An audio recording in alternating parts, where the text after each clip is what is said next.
The fourth one, the one that I said isn't or shouldn't be a waste of time but tends to be, is what I call the holy quadruplicate.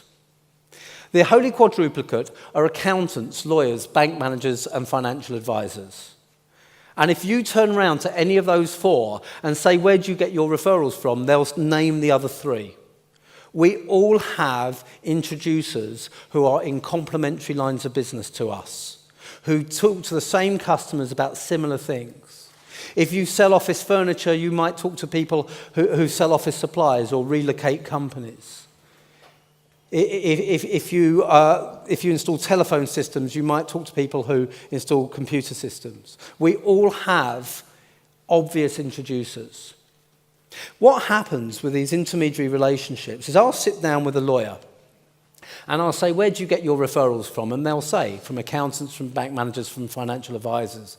And then I'll say, how did those relationships work for you? And they'll say they're rubbish, they're terrible. They'll bitch and they'll moan and they'll complain. And they all do this. The lawyers, the accountants, the financial advisors, the bankers, they all complain about their intermediary, their introducer relationships. And the interesting thing that they all say is they all say the same thing.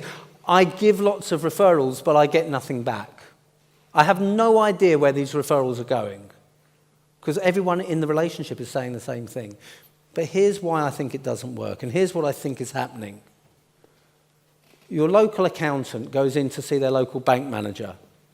Let me buy you lunch. I want to have a chat about how we can help each other. They have a really nice lunch. They talk about how they can help each other, how they can refer each other to their respective clients. They agree this is a really good idea. They shake hands on it, and they go their separate ways back to their office. That's it.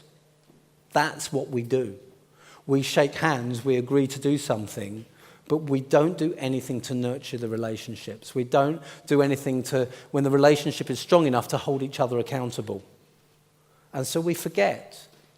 Does that accountant think that his local rival, that she won't walk in and have a meeting with that bank manager the next week? If we want to be the business getting those referrals, we have to keep those relationships not warm, hot. We need to keep feeding the relationship. We need to be seeing that person regularly. We need to be asking about the referrals we've given them. We need to be sharing with them the referrals we're looking for. We need to be feeding back to each other and holding each other to account. Then intermediary relationships will work. But we're too lazy to do that.